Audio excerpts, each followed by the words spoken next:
Esselamu Aleyküm ve Rahmetullahi ve Berekatuhu. Sevgili dostlar, sevgili arkadaşlar, bir kısayla Resulullah Aleyhisselatü Vesselam'ın hayatında bir meseleyle yine huzurunuzdayız. Bir gün Resul-i Ekrem Aleyhisselatü Vesselam Mescid-i Nebevi'den çıktı, bir bahçeye gitti.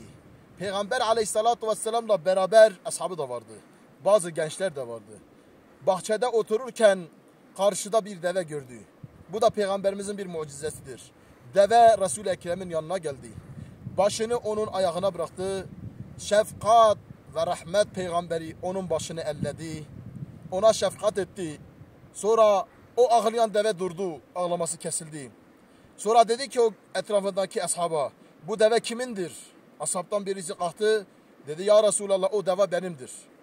Resul-i Ekrem dedi ki bu deve senden şikayetçidir. Diyor ki efendim bana yeterince ot, yeterince su vermiyor. Aç kalıyorum. Onun için böyle zayıfladım. Sırtıma çok yük yüklüyor.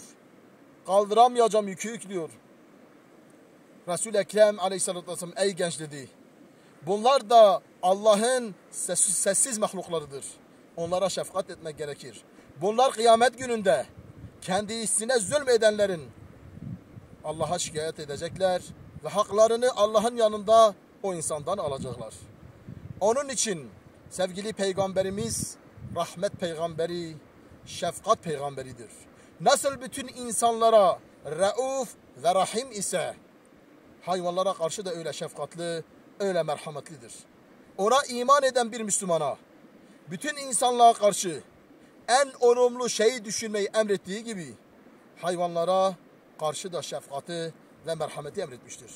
Eğer o Resulullah Aleyhisselatü Vesselam hayatımıza aksederse, biz onun yaptıklarını yaparsak, emin olun ki bambaşka bir dünya önümüze gelecektir. Bambaşka bir hayat önümüze gelecektir. Bugün eğer Müslümanlar ahlaki yozlaşmaya girmişlerse, ahlakları değişmişse, bunun sebebi onların Resulullah'a tabi olmayışındadır. Allahu Teala bizi Resulullah'ın şefaatine nail eylesin. Onun gibi olmaya, Kur'an'ın emirlerini tek tek yerine getirmeyi bize lütfetsin.